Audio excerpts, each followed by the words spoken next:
Very much for coming in. Wolf, it's good to be with you. Do you believe that the policies that President Obama is putting forward amount to socialism? I'm not sure that that's a word that I would use, but clearly his efforts and his policies are going to lead to much higher taxes, much bigger spending here in Washington, and trillion-dollar deficits on average for as far as the eye can see. And I don't know how you can grow Washington's budget and grow the family budget or the business budget at the same time. And so at the end of the day, it's about how will American families react to this. Do they want to pay higher taxes? Do we want to see our businesses pay higher taxes with money that they can't invest in their businesses and to create new jobs? And so as we get into these policies where we're in a position where sometimes we have to disagree, it's our job to offer a better solution. And we'll continue to offer a better solution. So far, they're reacting, if you believe the polls, at least aren't a brand new poll that Bill Schneider just reported on, they're pretty favorably inclined towards his policies, at least right now. What is the Republican strategy to try to turn things around for the Republicans right now? Is there a short version of what you have in mind? Yeah, I think so. I think you're going to see us take principled stands on issues like spending, on issues like taxes and deficits, because this is not good for our economy short-term or long-term. You'll see us take a stand on health care. We all want to make sure Americans have access to affordable, high-quality health insurance, but we believe that maintaining the doctor-patient relationship is important. We're not in favor of a government-run plan or a government-run takeover of our health care. Let's talk a little bit about the House Speaker, Nancy Pelosi. Here's what the former House Speaker, Newt Gingrich, said earlier today on Good Morning America. I think the Democrats should get a new speaker. And the reason is the speaker is third in line to be president. She has a unique responsibility for national security. If you were a CIA agent today and you were told, go brief Nancy Pelosi, how could you have any sense of confidence? Do you agree with Gingrich that Nancy Pelosi should resign? Wolf, the Speaker of the House made a very serious charge that the CIA lied or misled her on purpose. And what I've made it perfectly clear that if that's the case, she ought to present evidence that happened and allow the Justice Department to investigate it. And if that's not the case, then she really ought to retract her statement and apologize. That's the position I've taken.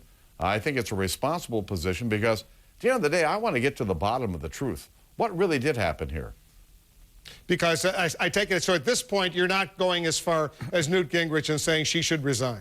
No, I've been waiting since Sunday when I did a CNN program and outlined this statement that she should either come forward with documents that support her or she should apologize. And I'm waiting for an answer. Because she said she hopes the CIA will release all these documents. She says once they're released, that will back her up. She has no authority to declassify the information on her own, does she? She does not, but I've got my doubts about whether these documents will support her claim. I don't believe that to be the case at all, but it's up to her, and I'm waiting for an answer from Speaker Pelosi. Last year, the ranking Republican on the House Intelligence Committee, Pete Hoekstra of Michigan, he said this in response to a case that he was watching very closely, an American citizen who was killed in a plane crash, a cover-up, he alleged, involving the CIA. He said these words: "We cannot have an intelligence community that covers up what it does and then lies to Congress." That's what Pete Hoekstra said in 2008. Pete Hoekstra did say that. And the Inspector General at the CIA did an investigation, and it became clear that some CIA operatives did, in fact, cover this up. This is not, we're talking about two different issues here.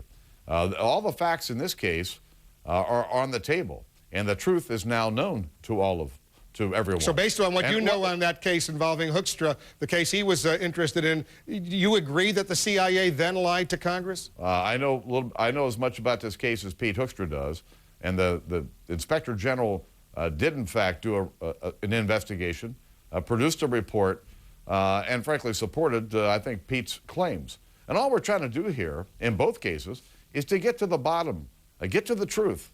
And it's the truth that we want here. And the fact is that CIA Director Panetta issued a very strong letter to Speaker Pelosi, making it clear that, in his opinion, they did not mislead her or lie to her. And so I want to either see the documents or I'd like to see the Speaker apologize. I'm going to read to you 4 names of convicted terrorists serving time in the United States. Richard Reed, the so-called shoe bomber; Zacharias Moussaoui, the supposed 20th hijacker; Omar Abdul Rahman, the so-called blind sheikh who was involved in the conspiracy for the 1993 bombing of the World Trade Center; and Ramzi Youssef, another 1993 World Trade Center bombing mastermind. All of them are in prisons in the United States right now. If American prisons are good enough for them, why not bring some of those terrorist suspects from Guantanamo Bay to join them in maximum security facilities in the United States? Well, Wolf, what you didn't indicate is under what conditions are they being held. Some of these prisoners, the entire wing has been cleared out so that we can have one of these terrorist suspects in jail here.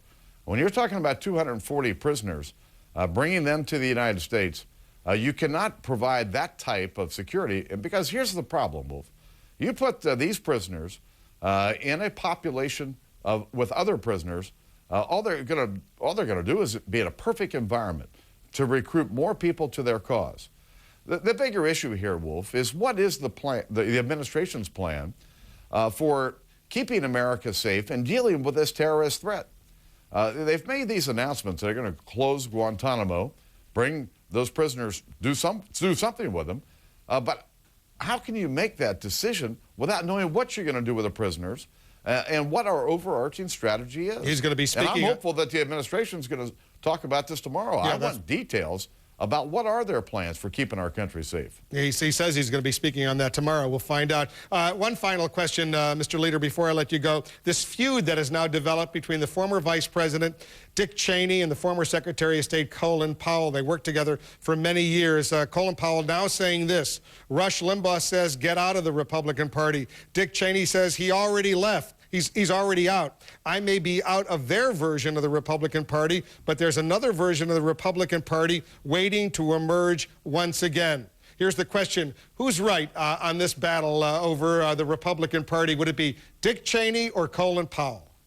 Nice try, Wolf. I'm for all of them. Listen, I'm for expanding our party. I'm for bringing people together who believe in the principles of the Republican Party. And we're not going to get into... we're not going to grow our party if we're trying to find ways to exclude people. And so I'm for all of them, and I hope they'll all be active members of our party because we need all we can get. So it sounds like you're agreeing with Colin Powell. Listen, I'm for all of them. All right, good. You want a big tent Republican Party, just like Ronald Reagan, is that right? I sure do. Mr. Leader, thanks very much for coming in. Thank you.